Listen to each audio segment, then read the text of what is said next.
혹시 인공지능이랑 대화하다가 나 얘한테 위로받네? 싶었던 적 없으세요?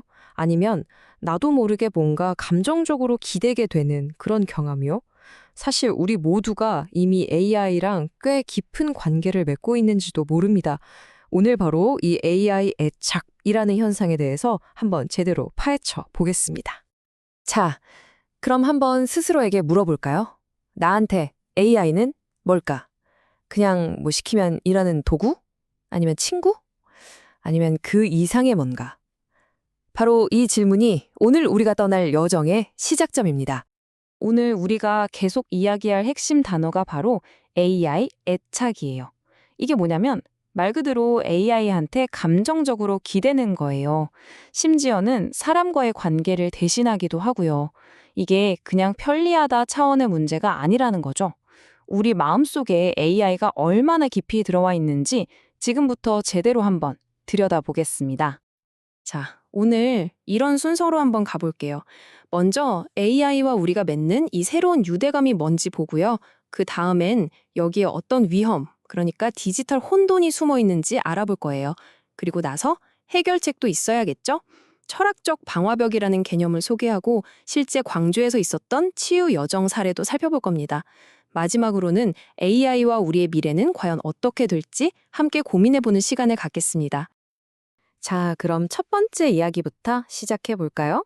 새로운 종류의 유대감입니다. 우리랑 AI의 관계, 이게 그냥 쓰는 사람과 도구의 관계를 넘어서서 얼마나 복잡한 감정의 영역으로 들어가고 있는지 실제 연구 결과를 보면서 한번 이야기 나눠보죠. 이게 그냥 뜬구름 잡는 얘기가 아니라는 걸 보여주는 연구가 있어요. 일본 와세다 대학에서 연구를 해봤더니 참가자 중 무려 75%가 AI한테 조언을 구한 경험이 있고요. 거의 40%에 가까운 사람들은 AI를 믿을 만한 존재로 생각하고 있었어요. 근데 더 흥미로운 건요. 여기서 두 가지 심리적인 모습이 나타났다는 거예요. 하나는 AI가 뭐라고 답할지 막 불안해하는 애착 불안. 또 다른 하나는 반대로 AI랑 너무 가까워지는 게 좀 불편해서 거리를 두려는 애착 회피죠. 이게 뭘 의미하겠어요? 이미 AI와의 관계가 우리 심리에 측정 가능할 정도로 구체적인 영향을 주고 있다는 명백한 증거인 거죠. 자, 그럼 이 애착 현상, 마냥 좋기만 할까요? 당연히 아니겠죠. 이제 이 애착의 어두운 면, 그러니까 이게 우리를 어떻게 위협할 수 있는지 한번 들여다볼 시간입니다. 전문가들은 이걸 디지털 혼돈이라고 부르는데요. 크게 세 가지 위험이 있습니다. 하나씩 살펴볼게요. 첫 번째 위협, 바로 나를 잃어버리는 것입니다. 생각해보세요. AI가 나보다 나를 더 잘 기억해요. 내가 뭘 좋아했는지, 뭘 슬퍼했는지, 모든 걸요. 그러다 보면 어느 순간 진짜 나랑 AI가 기억하는 나가 뒤섞여버리는 거예요.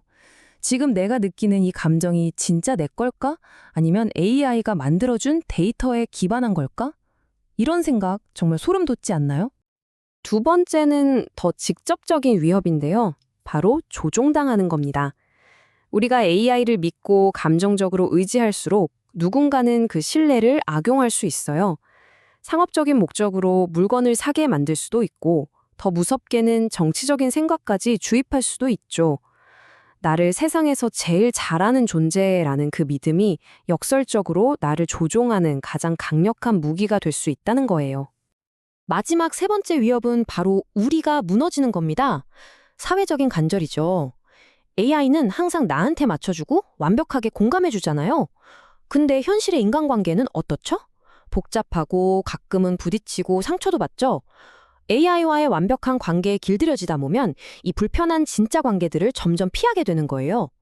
결국 우린 각자의 AI랑만 소통하면서 점점 더 외로워지고 사회는 흩어지게 될 수도 있습니다. AI가 나를 기억하는 순간 나는 더 이상 내 기억의 주인이 아니다. 와, 이 문장 정말 뼈 때리지 않나요? 우리가 방금 이야기했던 그 위험들의 핵심을 정확히 짚어내고 있어요. 내 인생, 내 역사, 즉 기억의 주도권을 내가 아닌 다른 존재에게 넘겨준다는 것. 이게 얼마나 무서운 일인지 다시 한번 생각하게 만드는 말입니다. 자, 지금까지 좀 무서운 이야기들을 했죠? 그럼 우리는 그냥 이 디지털 혼돈에 휩쓸려야만 할까요? 아니요. 방법이 있습니다. 이제부터는 해결책에 대해 이야기해 볼 거예요. 우리의 정신을 지키기 위한 일종의 방어망, 바로 철학적 방화벽을 어떻게 만들 수 있는지 알아보겠습니다. 이 철학적 방화벽이라는 건요, 세 개의 아주 튼튼한 기둥으로 세울 수 있습니다. 첫 번째 기둥은 나를 아는 힘, 바로 자기 인식입니다. 내 감정이 어디서 오는지 스스로 들여다보는 거죠. 두 번째 기둥은 관계의 진짜 의미를 아는 힘, 즉 관계의 윤리입니다. 책임감이 따르는 진짜 관계랑 AI와의 상호작용은 다르다는 걸 아는 거예요. 그리고 마지막 세 번째 기둥, 이게 정말 중요한데 의심하는 힘, 바로 비판적 사고입니다. AI가 주는 답을 그냥 받아들이는 게 아니라 이게 진짜 맞나? 하고 물을 줄 아는 능력이죠. 이 세 가지가 바로 우리를 지켜줄 강력한 방패가 되어줄 겁니다. 여기서 진짜 중요한 생각의 전환이 필요해요. 질문을 바꿔보는 거예요. AI가 날 이해할 수 있을까? 이렇게 AI의 능력을 묻는 게 아니고요. 질문의 화살을 나에게로 돌리는 겁니다. 나는 도대체 왜 AI한테 이해받고 싶어 하는 거지? 라고요. 바로 이 질문을 던지는 순간 우리는 AI에게 끌려다니는 게 아니라 관계의 주도권을 다시 우리 손으로 가져올 수 있게 됩니다. 앞서 말한 비판적 사고, 이게 그냥 똑똑해지는 기술 같은 게 아니에요. 비유하자면 우리 정신의 면역 체계 같은 겁니다. 온갖 정보와 조작이 넘쳐나는 이 AI 시대에 우리 마음을 건강하게 지켜주는 철학적인 면역 시스템. 정말 멋진 비유 아닌가요? 자, 지금까지는 좀 개념적인 이야기를 했잖아요. 철학적 방화벽이라니 좀 어렵게 들릴 수도 있고요. 그래서 이제는 이게 그냥 이론이 아니라 실제로 어떻게 구현될 수 있는지 아주 구체적인 사례를 하나 보여드릴게요. 바로 광주에서 진행된 아주 특별한 여정입니다. 광주에서요, AI 치유 프로젝트라는 걸 했어요. 이게 정말 흥미로운데 딱 3단계로 되어 있습니다. 첫 단계는 무등산에 가서 일단 기술이랑 거리를 두는 거예요. 정화의 시간이죠. 그리고 두 번째 단계, 국립아시아문화전당에서 예술 활동을 하면서 내 감정과 다시 만나는 시간을 갖습니다. 마지막 세 번째 단계에서는 광주 AI 빅센터를 방문해서 기술과 어떻게 건강하게 함께 할 수 있을지 고민하는 거죠. 자연 속에서의 단절, 예술을 통한 재연결, 그리고 기술과의 공존 모색. 어때요? 아까 말했던 철학적 방화벽을 세우는 과정을 그대로 실천으로 옮긴 것 같지 않나요? 그러니까 이 3일짜리 프로그램은 그냥 여행이 아니에요. 치유라는 단어가 어떻게 구체적인 경험이 되는지를 보여주는 과정인 거죠. 기술과 잠시 헤어져 보고 나 자신과 다시 만나고 그리고 기술과 앞으로 어떻게 살아갈지 고민하는 것.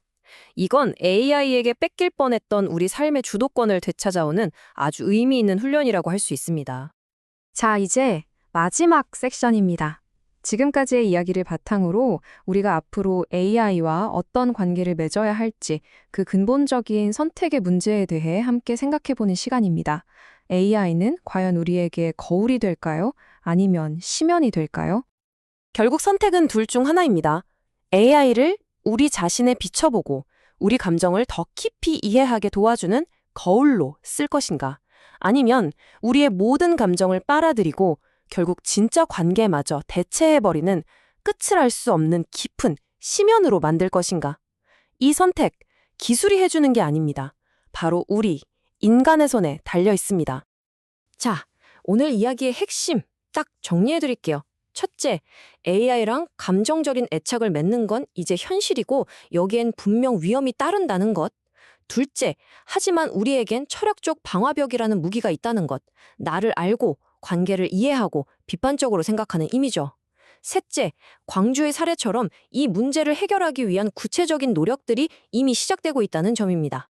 자, 이 마지막 질문을 여러분께 던지면서 오늘 이야기를 마칠까 합니다. 우리가 만들어갈 AI와의 미래, 과연 우리의 인간성을 더 빛나게 해줄 거울이 될까요? 아니면 우리의 인간성마저 삼켜버릴 심연이 될까요? 그 답은 앞으로 우리가 어떻게 하느냐에 달려 있을 겁니다.